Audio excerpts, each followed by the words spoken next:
walang trabaho, asawa ang ginagastos. I'm from finance circle naman na. Huang, saang industry ka ba? Finance? Xiaofi, saang company ka na ngayon as director? Walang trabaho, asawa ang ginagastos. Hahaha, married ka na pala. Ilang taon na akong umaasa sa asawa ko, steady naman. Dependente sa asawa pero may confidence pa rin. Okay lang naman actually. Babae kasi may mag-alaga lang sapat na. Pero kung sakali lang na may mangyari. Wag kaong magdalawang isip, sariwa pa ang seafood natin dito. Hahaha Xiaofi, pagpasensyahan mo na talaga ako. Nakakatuwa ka naman. Salamat ha, useful naman pala itong skill ko. Kaya ngayon pwede na akong makakain ng dagdag na hipon eh. Hahaha Xiaofi, di ka talaga nagbabago.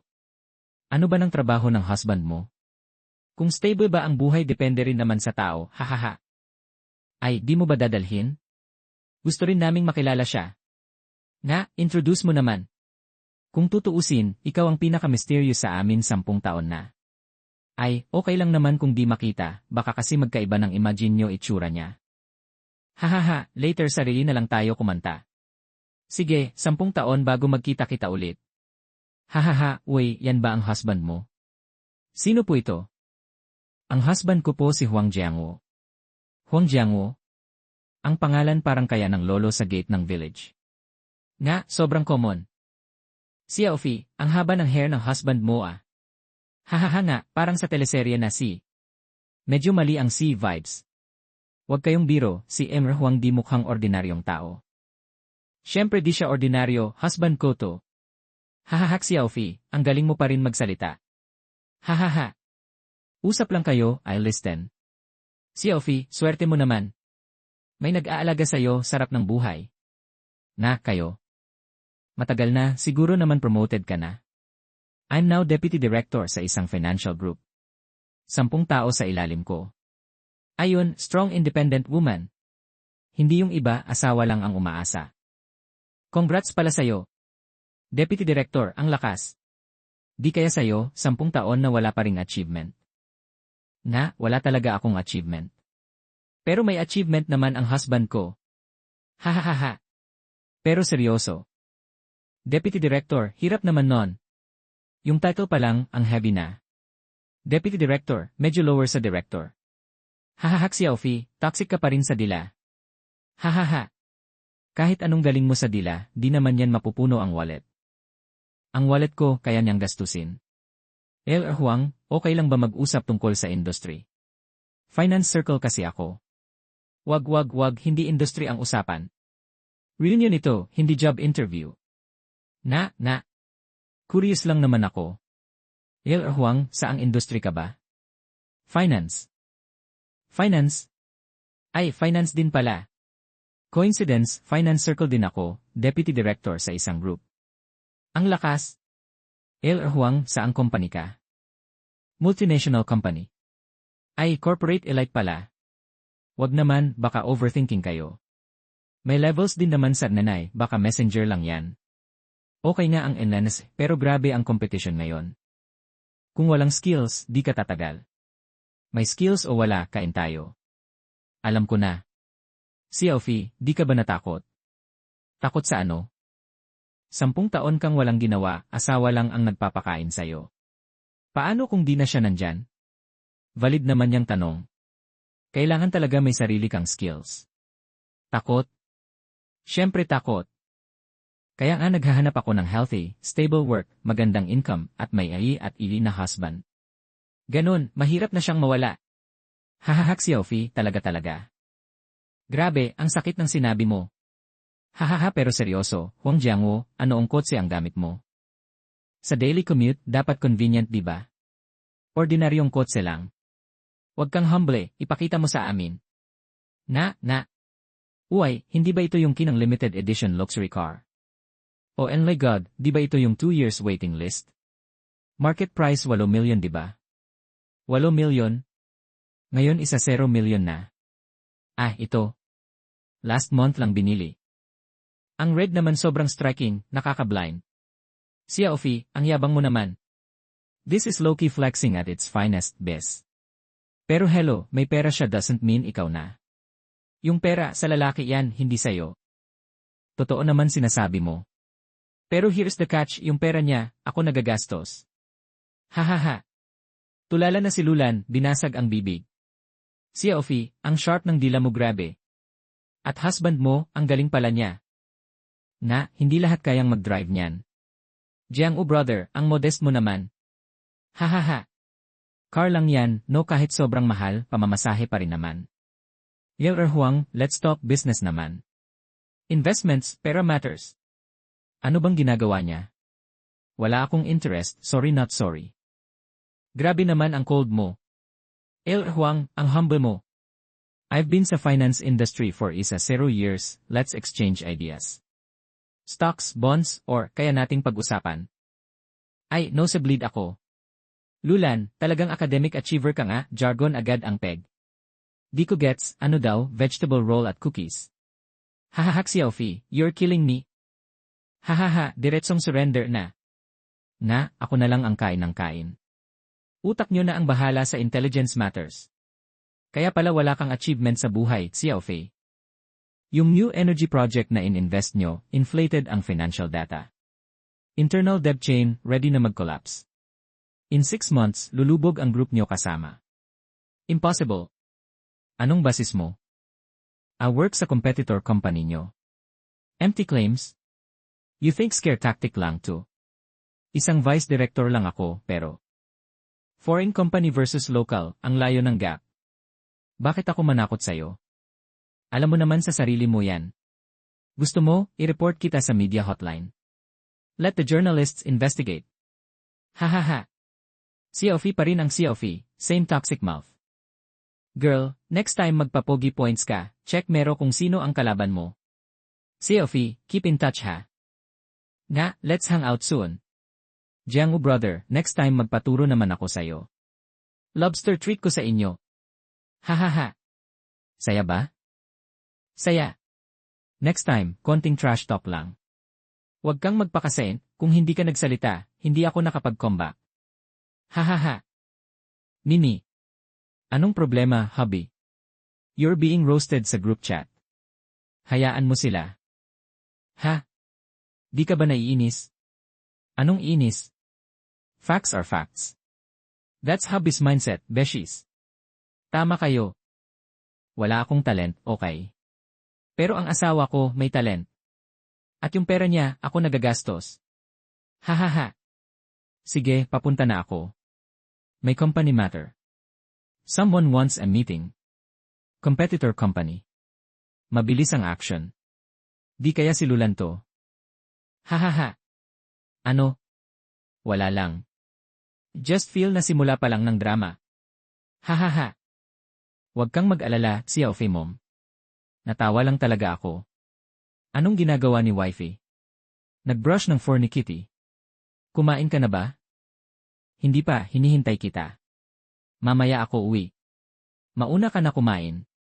Pag wala ka, di ako ganahan kumain. Sige, bibilisan ko. Hon, andito ka na. Tara, mag-shrimp ka. Shrimp? May laman sa fridge, binili ko na. Hon, mas madali ka bang alagaan kaysa pusa? Mas takaw mo kaysa pusa. Ikaw ang takaw. Kumain ka ng kumain, walang agaw sa'yo. Sa work, mas agresibo ka pa sa akin. Work is work, life is life. Hon, ang galing mo namang magsalita, nag-practice ka ba? Hindi naman. Sa'yo lang. Ang smooth mo. Hon, yung meeting sa company mo, may connection ba kay Lulan? May issue talaga ang company niya. Serves you right. Wala ka talagang mercy. Kalaban kasi bakit ko siya kaawaan? Besides, nakakairita lang itsura niya kahapon. Kain ka lang dyan, wag masyadong worry. Ang bait mo talaga, hubby ko. Ako? Depende sa hubby ko, okay din naman. Sigurado ka ba? Sigurado. Magiging dependent ka sa akin for how long? Forever? Uy, anong ganap? Spend all you want. Hubby, concerned ka ba na baka magtrabaho ako isang araw? Kung gusto mo talaga, hindi kita pipigilan. Di ayaw ko nga. Ang hirap kaya mag-work, nakaka-stress. Magstay na lang akong professional tambay. Bahala ka. Lanan. I-accept ba hindi? Pumunta ka ba para tratrahin ako ng crowdads? Wag nga, seryoso. Ang daldal mo talaga, pakot ang drama. Xiaofi, kailan ka libre? Gusto kitang makita ng solo. Sorry, busy ako lately. Wala ka namang trabaho, di ba? Busy ako sa pagiging sugar baby ng hubby ko. Wag na mag-joke eh. May gusto akong pag-usapan, sali mo na si Jiangwo. Yele, interesting naman. Hubby, guess who messaged me? Si Luyan. Paano mo alam? Kasi ang expression mo, parang gusto mong tumawa at bumugbog. Basta siya lang yata nakakagawa niyan. Kilalang kilanta mo ako, hubby. Sabi niya gusto niya kami makita. I bet gusto lang niya magdrama at mag-fuel ng chismis. Hindi ako takot sa kanya. Nandito ka naman, ano bang dapat katakutan ko? Ang sweet mo talaga. Erwang, andito na po kayo. Lulan, tagal nating di nagkita. Na-miss kita. Xiaofi, ba't di ka na nagtatrabaho all these years? Sayang naman. Okay lang grades mo. Pero ang talino mo, pwede kang magkaroon ng sariling career. Tama ka, talino talaga ako. Jiangwo, di ba dapat may self-worth ang isang babae? Parang sayang si Xiaofei. Kilala ko naman ang value niya. Actually, concerned lang ako sa'yo. Xiaofei, paano kung magbago isip ni Jiangwo someday? Wala kang matatapos, dangerous di ba? Aba, Lulan, baka sarili mong horror story yung pinapasa sa akin. Anong ibig mong sabihin? Ibig kong sabihin, yang mga concerns mo, zero worries ako. Kasi hubby ko hindi yung type na naglalandi sa iba. Diba, hubby? Ellen, mabuti naman ang intention ko. Classmates tayo, ayokong makita kang nagkukulong lang sa bahay.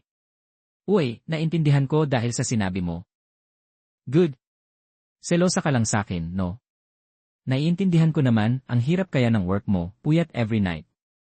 Tapos pagod na pagod, lalong tumanda mukha mo. Ako? Kain ng kain, spoiled ng hubby, chill lang ang buhay. Pag ako sa'yo, maternity rin ako. Ayaw ko na binabangga ng iba yung lifestyle ng wife ko. Ako concerned lang naman. No thanks sa concern. Next time mag-integrate ka muna ng brain cells bago manggulo. Xiaofi, wag ka sanang sobra. Saan ako sobra? Fact check ko lang naman. Let's go, hubby. Hubby, ang galing ng banat mo kanay. Ikaw kasi, wag mo masyadong i-provoke. Nagka-provoke siya on his own, sumabit lang sa akin. Ano dapat gawin ko? Babe, pag may manggulo ulit, wag ka na lang magsalita. Bakit? Kasi pag nakipagsagutan ka, lalo silang kawawa. Hahaha. Finally, na-acknowledge mo yung chismis power ko. Nag-away ba kayo ni Luyan? Hubby, guess what happened? May problema yung company ni Luyan. Something about funding issues. Lele, alam ko. Alam mo? Kahapon may nag-message na sakin. May issue pala yung overseas investment niya, sobrang laki ng red flag. Kaya naman pala nakikipagtsikahan siya sa'yo about investment, gusto pala magpa-close. Ang bilis naman ng karma. Xiaofi, may time ka ba ni Jiangwo tonight? Treat ko kayo sa dinner. Ay, thank you na lang ako na nagpipigil ka last time no? Seryoso akong magkita-kita tayo. Sige, dalawa kami ni hubby. Crayfish ha? Game, sino ba matatakot? Xiaofi, Jiangwo. Andito na kayo. Hubby, simula na niya. Break a leg. Upo kayo, upo. Jiangwo, medyo hapit lang ang cash flow ng company ko. Kung makuha ko lang ang support ng foreign company nyo. Konting investment lang, kayang-kaya ko ma-survive. Kaya ba yan? Sorry, our company doesn't touch that kind of project. Jiangwo, sincere akong humihingi ng tulong. Kaya mo yan, I know. Isang word mo lang, buhay ulit ang company ko. Aba, parang i-game machine naman yung hobby ko ha. Xiaofi, pabayaan mo na lang bang mag-bankrupt ang company ko? Akala ko ba mabait ka at helpful? Girl, mali ata ang nilapitan mo. Professional ako, hindi investment advisor. Hay nako, pasaway talaga. Kung hindi lang ako nakialam. Tutulungan ka sana ni Jiangwo. Ang fresh naman ng logic mo. Nagka-cash flow problem ang company mo, ako pa ng kasalanan kung bakit ako reliant sa asawa ko. At bakit ka tutulungan ng hubby ko? Kaya pala gusto mo magkahiwalay kami ni Jiangwo. Para ikaw naman ang umaasta. Lulan, last warning ko sa'yo, hindi mo kailangang pakialaman ang affairs ng wife ko. Tungkol naman sa company nyo. Wala na yon sa akin. Jiangwo, nagbago ka na. Hindi ako nagbago. Ganito na ako noon pa, hindi mo lang nakikita. Lulan, sincere akong paalala, tumigil ka na sa pagplano sa hobby ko. Ang low-key ng schemes mo, cringe lang. Huwag na huwag mong subukan sa kanya. Xiaofi, huwag kang umarte. Hindi ako maarte, pero transparent naman ako. Ikaw ba? Worth it naman tong dinner na to. May free pa ring post-dinner performance. Naku, pwede bang mag-keep ng good vibes lang? Nag-keep na ako, super subtle pa nga eh. Kung mas harsh pa, baka ma-confine siya on the spot kain na, baka ma-choke ka. Hubby, ang affairs ng wife ko ay hindi mo business, ang savage. Pwede ko ba iyang inote tapos basahin araw-araw? Kung gusto mo, araw-araw akong magsasabi.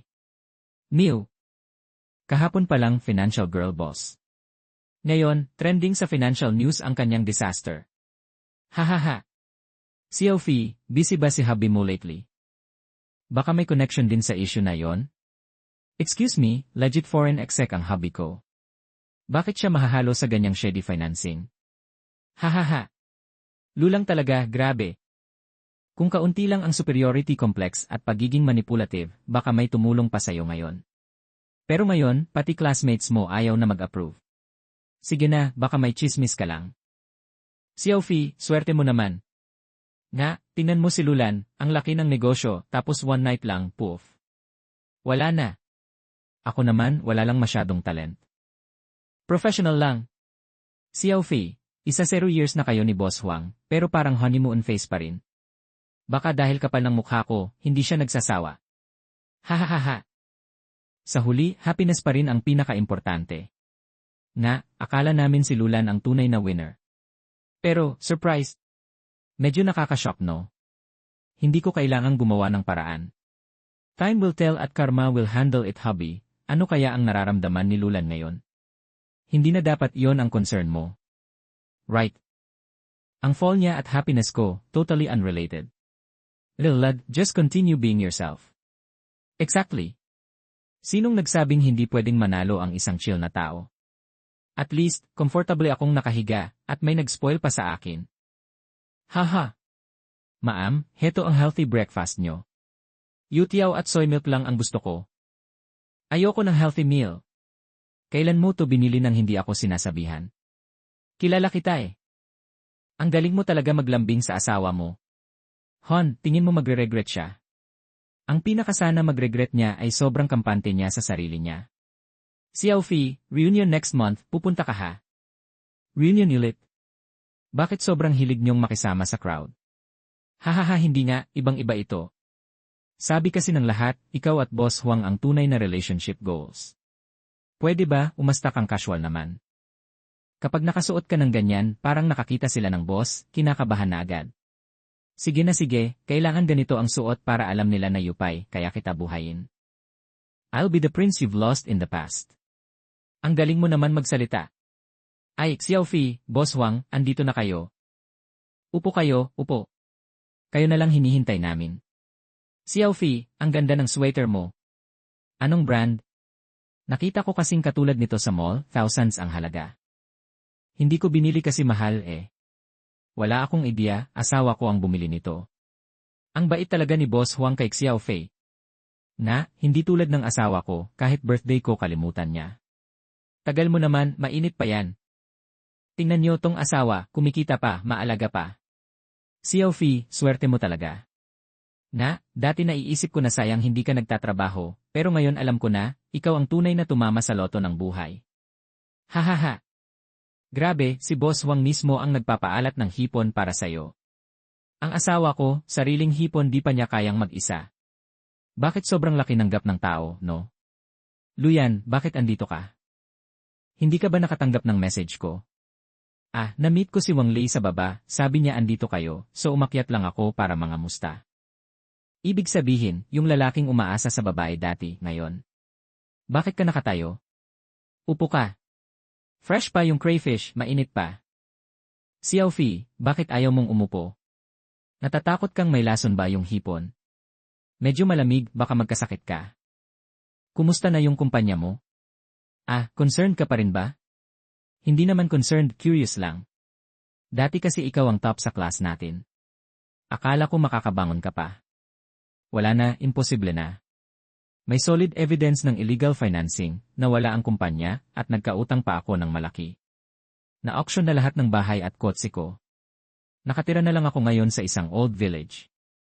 Grabe, ganyan na ba kalala? Xiao Fei, alam kong tuwang-tuwa ka siguro ngayon. Dati, siniraan kita ng sobra, tapos ngayon, to ang nangyari sa akin. Siguro masaya ka na nakikita to, no? To be honest, noong una, medyo satisfying nga. Kasi sobrang yabang mo dati, akala mo kung sino, tumitingin-tingin sa iba. Pero ngayon, wala na akong maramdaman. Kinalaban mo yan, ikaw ang pumili nito. Sobrang competitive mo, sobrang impatient, gagawin ang lahat para lang umasenso. Kaya bumagsak ka ng ganito kalaki. Wala na akong choice, hindi tulad mo, nakapag-asawa ng ganyang kagaling, secure na sa buhay. Ako, sarili ko lang ang kayod ko. Kapag hindi ako naghirap, wala akong matatamo. Walang mali na mag-struggle on your own, pero wag kang mag-take ng shortcuts. Sa finance world, kapag nagmadali ka, talo. Hindi mo man lang na maintain yung basic standards mo. Ang failure, expected na. Lulan, makinig ka ng mabuti. Alam kong mali na ako. Kung nakinig ako sa'yo noon, hindi ko na-touch yung energy project na yon. Hindi ako mapupunta sa sitwasyon ko ngayon. Hindi naman ako tumahimik, sinabihan kita. Okay na, tapos na yan. Mag-move on tayo, utang lang yan, bayad ng bayad. Baka mag-improve din, salamat, Xiao Fei. Sorry talaga ako noon. Okay lang, tapos na yon. Actually, kung hindi ka nang bastos sa akin noon, hindi ko rin marirealize na ang galing pala ng asawa ko. Thank you na lang kita. Yung asawa ko may affair, gusto mag-divorce. Ayaw ko lang madrag yung bata. Araw-araw, overtime ako hanggang madaling araw. Last month, may nakita sa health check ko. May mortgage at car loan, takot akong mag-resign. Araw-araw, bata at kusina lang ang buhay ko. Walang time para sa sarili. Akala pa ng asawa ko, relaxed lang ako sa bahay. Kaya pala, lahat tayo may kanya-kanyang struggles. Sa likod ng magandang buhay na nakikita mo, may mga hidden pains na hindi mo alam. Kaya pala, ang ganda pala ng buhay ko. Actually, nag-envy ako sa'yo. Xiao Fei, dati akala ko talaga, kailangan may career ang babae, financially independent, dapat lampas sa mga lalaki. Grabe mag-work, sipag sa pag-akyat sa career ladder. Pero sa huli, wala na akong naiwan. Tapos ikaw, akala mo wala kang ginagawa, pero actually you have everything I was dreaming of. Loving husband, stable na home, stress-free na buhay. Mali ka, hindi ako walang ginawa. Nag-pick lang ako ng ibang path kasi. You chose career at chose family. Walang mas superior sa dalawa at wala ring mas successful. Pero sabi ng iba, umaasa lang ako sa lalaki. So what? Ang buhay, para sa sarili yan, hindi show para sa iba. Sinasabi nilang umaasa ako sa lalaki. Selos lang yan. Gusto ako asawa kong umasa sa kanya. At may skill ako na habang buhay niya akong papagana. That's my talent. Tama ka.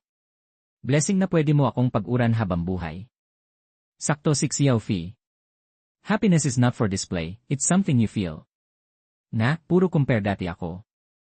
Sino may mas malaking sweldo, mas malaking bahay, mas matatalinong anak? Ngayon, napaisip ko, pointless naman pala. Susunod, gagaya ako kay Xiao Fei.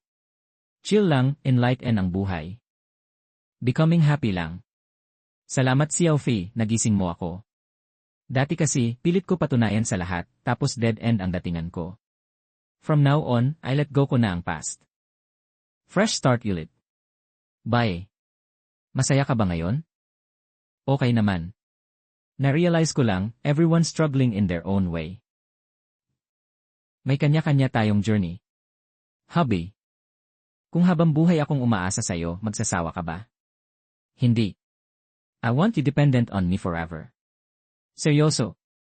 Seryoso. I work hard para hindi ka na kailangang magtrabaho, hindi na mabuli ng iba. Gawin mo kung ano gusto mo.